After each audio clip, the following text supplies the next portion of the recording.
So I grew up in the Philippines, born and raised there. I'm an international student here at Duke. I played the violin growing up, and over the years started going abroad and started seeing all these different places through my music. Basically, I grew up with this inequality, just knowing intimately what inequality looked like, and I wanted to get to the root of that when I was in college.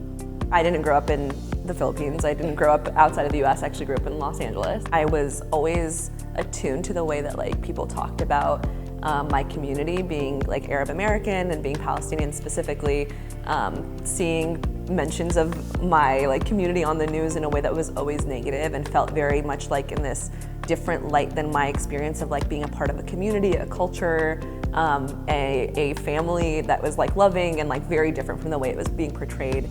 So when I went and worked in DC for a few years after graduation, I was into this question of technology and its impact on this democracy. I really wanted to work in the policy space, and I wanted to really grapple with these questions and figure out the different multitudes of answers for it.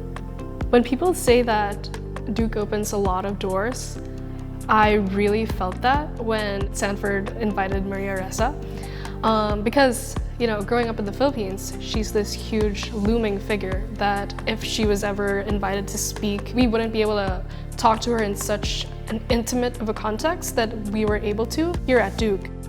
You'd like to think that you actually are in charge of your social media, but you're not in charge of what you see on social media.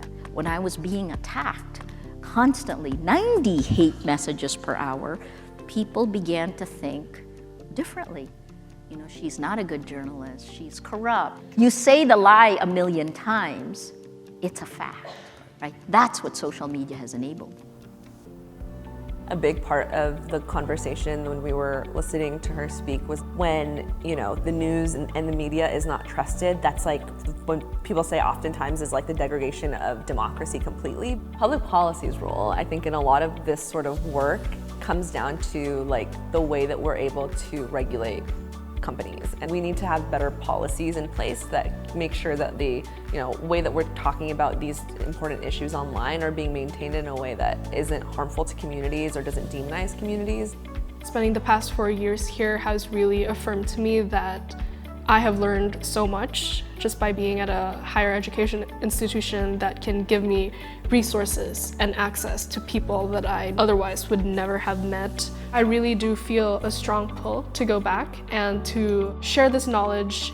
My role in this sort of larger conversation, I would hope, would be more of directing and creating policies. So coming in on the front end, whether it's in a product development or when we're talking about technology being used for public sector work. So trying to come in and say okay, how do we do this in a way that is fair, equitable as possible?